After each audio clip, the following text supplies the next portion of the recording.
아침을 시작하는 슬기로운 방법. 오늘 내게 이로운 뉴스. 노영희의 출발 새 아침 슬기로운 인터뷰. 네, 패스트트랙 국민이 일단락이 되고요. 정치권은 본격적으로 총선 체제에 돌입을 했습니다. 새 영입 인재를 각 당에서는 속속 발표하고 있고요. 여야 잠룡들은 험지를 찾아서 총선 레이스를 밟고 있는데 이분이야말로 험지 중에 험지에서 온몸으로 이 정치 상황을 막아내고 계시는 분입니다. 패스트트랙 전국 이후에 펼쳐질 총선 전국 함께 이야기 나눠볼 오늘의 주인공 더불어민주당 김부겸 의원 나오셨습니다. 안녕하세요. 네, 안녕하십니까. 김부겸입니다. 아, 저는 진짜 장관님 생각하면은 한편으로는 정말 대단하다. 또 한편으로는 좀 짠하다. 이런 생각이 솔직히 듭니다. 팔자근이 하세요. 팔자근이. 알겠습니다. 지금은 이제 제가 처음에 험지 중에 험지에서 뛰고 계시는 분이다 이렇게 소개를 해드렸는데 동의하십니까? 험지라는 어떤 여러 보통 사람들의 생각에라는 측면에서는 맞죠. 그러나 또 험지라고 생각하지만 거기도 사람이 살고 있고요. 네. 또 대한민국 국민이 살고 있고요. 거기도 건강한 민주 시민들이 다 살고 계시기 때문에 결국은 후보자가 정말 죽기 살기로 자기 진정성을 가지고 이렇게 돌파할 일이다 그렇게 보시면 돼요. 예. 사실 대구 수성갑이 지역구시잖아요. 네. 그쪽은 되게 시민의식도 높고 그러면서도 가치관들이 뚜렷한 분들이 계시다 이런 얘기들이 있었는데 3번의 도전 끝에 당선되셨다 이런 얘기가 있습니다. 그전에는 많이 떨어지신 겁니까? 예, 제가 처음 내려간 게 2012년 선거였는데요. 네. 그때 떨어졌고요. 그다음에 2014년에 대구시장 선거에 또 이제 떨어졌는데, 네. 두 번 다 결국은 도망갈 수 없도록 딱 제 발목을 묶을 만큼은 표를 주셨어요. 예, 그러니까 처음 가자마자 한 40% 그렇죠. 이상을 주셨고, 두 번째는 대구시장 선거에는 졌습니다만은 또 그 지역에서는 한 50% 표를 주셨기 때문에 제가 하여튼 계속 용기를 가지고 버틸 수 있도록 시민들이 해 주신 거죠. 예. 그러니까 16대, 17대, 18대 사실 다 무난하게 당선되셨는데 대구를 내가 한번 좀 잘 해봐야 되겠다라고 하시면서 쓴 고배를 좀 몇 잔 마셨었다. 그럼에도 불구하고 2016년 20대 때는 62.3%예요. 득표율이. 엄청나게 잘 하셨는데 이 득표율이 요즘도 유지되고 있다고 보십니까? 그때는 이제 분위기를 좀 탔던 거고요. 지금은 조금 그렇지는 않습니다. 무엇보다도 여러 가지로 경제적인 상황이 어렵기 때문에 특히 또 지방 도시들이 갖는 어려움도 같이 있고요. 네. 그래서 여러 가지 또 민심에 대한 기대를 제가 제대로 못 맞춰드린 것도 있고 이래서 여러 가지로 그때보다는 좀 어려운 조건입니다. 그렇군요. 이거 여담입니다만 혹시 따님이 탤런트 아니세요? 탤런트였습니다. 예. 예, 됐습니다. 어제 이제 본격적으로 얘기 시작해 보겠습니다. 어제 문재인 대통령의 신년 기자회견이 있었지 않습니까? 인상 깊게 들으신 내용이라든가 총평을 해보신다면 어떨까요? 역시 이제 첫 번째 화두를 경제 문제로 꺼내시잖아요. 네. 그만큼 대통령도 지금 가슴에 국민들이 여러 가지 경제 문제 때문에 어려움에 처해 있다라는 걸 그런 걸 이제 알고 계시는 거죠. 네. 그러면서도 그냥 국민들에게 위로 말씀만 전하기보다는 오히려 앞으로 경제를 중요하게 생각하지만 우리는 성장이라는 것과 분배라는 이 어느 한 손도 놓을 수는 없다.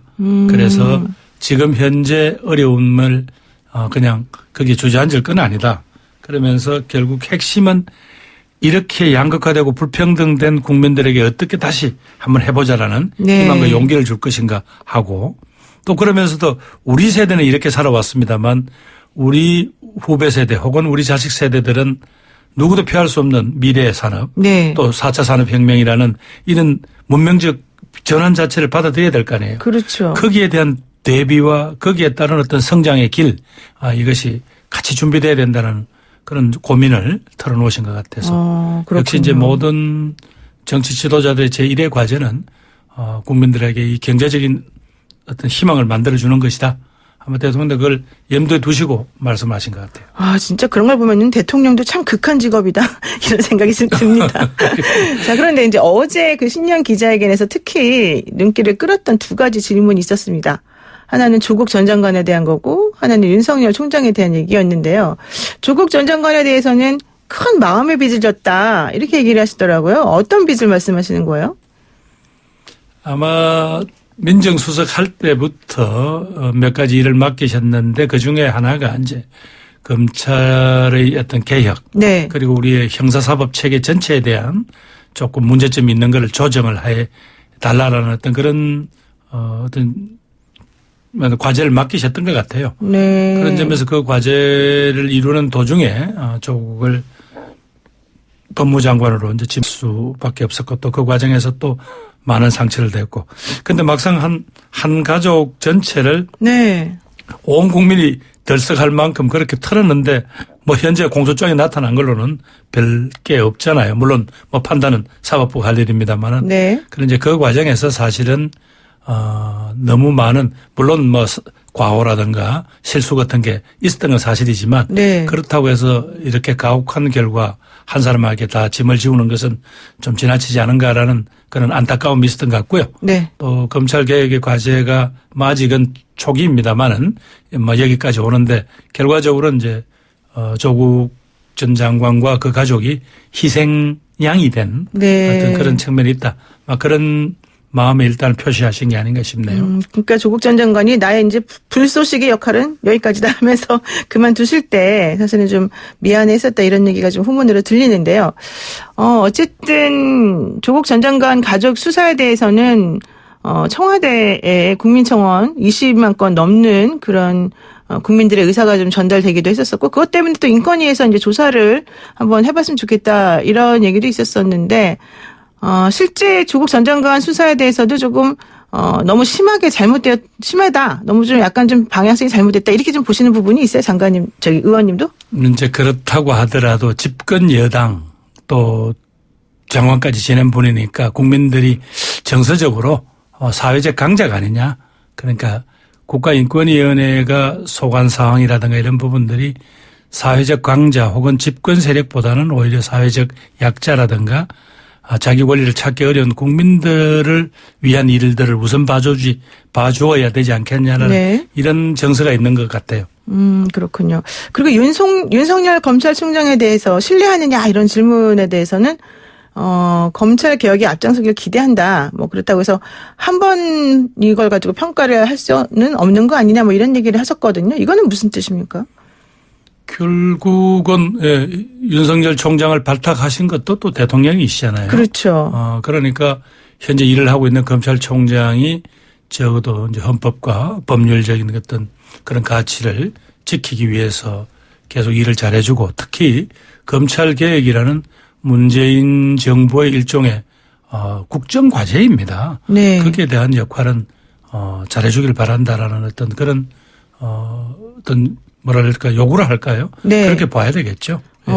다만 이제 뭐 윤석열 총장이 이제 어떤 반응을 보일 거다 또 뭐 여러 가지 있지만 저는 결국은 대통령께서 요구하시고 또 국민이 요구하는 거는 윤 총장 스스로도 이야기했지만 국민의 대표기관인 국회에서 또 국민들이 정해준 어떤 그런 가치와 기준이 있다면 거기에 맞춰서 검찰을 그렇게 개혁해 나가겠다.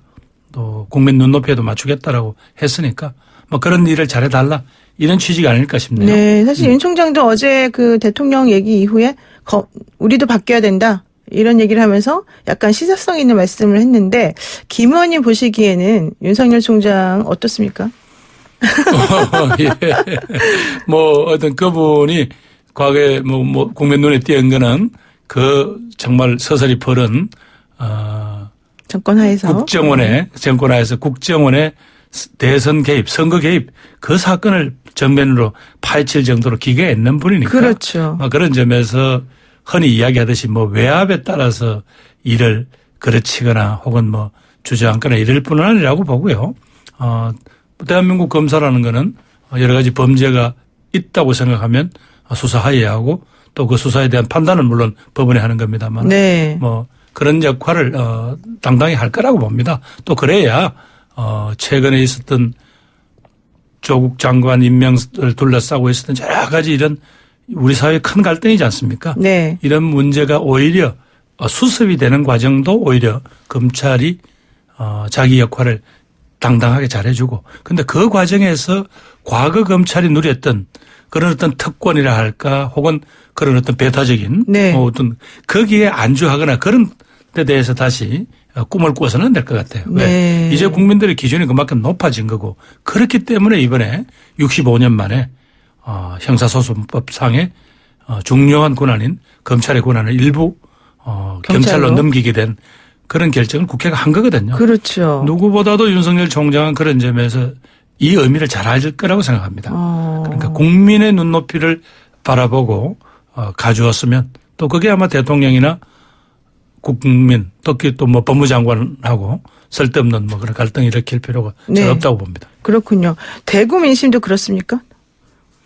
조금은 이제 그날 뭐 대학살이라고 언론에서 네. 표현을 하니까 네. 아무래도 이제 그런 점에서 소위 부당하지 않느냐 이른바 정권에 대해서 칼을 들이대니까 이렇게 부당하게 말하자면 허리를 끄는 것이다 뭐 이런 어떤 여론이 있는 건 사실입니다. 네. 뭐 그렇다고 하더라도 말하자면 그것 자체가 무슨 위법하게 한 건 아니잖아요. 그렇죠. 분명히 대통령께서 강조하시다시피 인사권은 장관과 대통령에게 있는 건 사실이니까. 그런데 그 인사권자가 그런 판단을 하게 된 것이 정치적 부담을 지면서까지도 했잖아요. 네. 그랬을 때는 또 그만큼 또 검찰도 자기를 되돌아 보아야 된다고 생각합니다. 뭐 여러 가지 이 문제에 대해서 오해를 하고 있는 국민도 많이 있지만 그러나 지금까지 검찰이 또 과거에 보여주었던 몇 가지 국민이 납득할 수 없는 그런 어떤 파행에 대해서 본다면 검찰이 이런 상황은 감당해내야 된다고 생각합니다. 그러니까 추미애 장관이 이제 임명된 이후에 검찰에 단행된 인사 관련해 가지고 대구 쪽 민심은 이 부분에 대해서는 우리가 좀 신중하고 되게 좀 정확하게 상황을 봐야 된다라고 하는 입장을 가지고 있다. 그리고 그것들이 그거보다는 좀 더 조금 이제 세게 보죠. 말하자면 네. 권력에 칼을 들이대니까 권력이 뒤통수를 쳤다. 뭐 그런 분위기가 강한 건 사실입니다. 그렇지만 이제 앞으로 어떻게 될지 지켜본 다음에 좀 신중하게 판단한다. 뭐 이런 얘기 그렇죠. 그러니까 한 나라 전체의 형사사법 체계 중심인 법무장관과 검찰총장이 서로 대립하는 구도. 그렇죠. 그 옆에서 국영꾼들이 말을 하기는 좋지만 그거는 우리가 사랑하는 이 대한민국 민주공화국의 정상적인 모습은 아니잖아요. 맞습니다. 네. 자, 그리고요. 사실 이제 20대 국회의원이시니까 여쭤보겠습니다만 최악의 국회다 이런 평가가 있는 이 국회. 이게 이제 패스트트랙 정국이 마무리가 되면서 한국당에서 계속해서 수의 힘으로 혹은 힘으로 몰아붙이는 이런 폭거는 없었으면 좋겠다 뭐 이런 얘기도 했거든요. 근데 한국당에서 말하는 그런 종류의 평가 이런 것들은 어떻게 보세요? 뭐 우선 국민들이 20대 국회를 최악의 국회를 평가할 거다라는 그 비판을 아프게 받아들입니다. 사실은 우리 사회가 여러 가지 준비해야 될 과제 또 합의해야 될 사회적 갈등 요인이 있거든요. 네. 그 부분에 대해서 좀 그나마 납득할 만한 성과를 못 낸 부분들을 질책하시는 것 같아서 뭐 그 점에서는 여러 가지 드릴 말씀이 없습니다.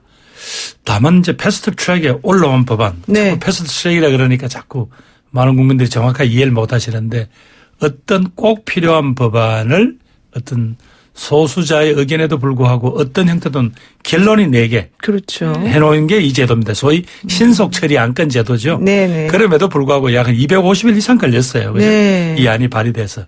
그러면 그 사이에 충분히 안을 내놓고 토론하고 협상할 시간이 있었습니다. 그렇죠. 그런데 아쉽게도 제1야당의 지도부가 그런 방법을 택하지 아니하고 그냥 그래봐야 너희들이 어떻게 할 건데라는 것만 믿고 그냥 가버렸단 말이죠. 네. 심지어 그 과정에서 스스로 국회가 만든 국회 선진화법이라는 것을 무시해가면서 네. 의사를 방해하고 몸싸움을 하고 그러다가 많은 의원들이 지금 현재 뭐 기소가 되기도 하고. 기소가 되기도 하고요. 그래서 이런 부분들은 유감이에요. 왜 정치가 그런 분명히 자신들의 과제에 속한 건데 네. 그걸 가지고 아무 대책 없이 그냥 끌다가 설마 우리가 반대하는데 되겠어라는 것만 믿다가 아무런 기준을 못 냈어요. 네. 제가 여기 이제 혹시 노 변호사께서 질문을 주시면 하나하나 법안에 대해서 어느 정도까지 진행이 됐다가 이게 이제 네네. 좌절됐는지를 말씀드릴 수 있겠습니다만은 뭐 아침 시간에 긴 이야기는 드리지 않겠습니다. 그래서 그런 부분이 아쉽습니다. 네. 일단 아쉬운 마음을 뒤로 하고 1부 잠깐 여기서 마치고 2부에서 계속해서 이야기 이어나가도록 하겠습니다.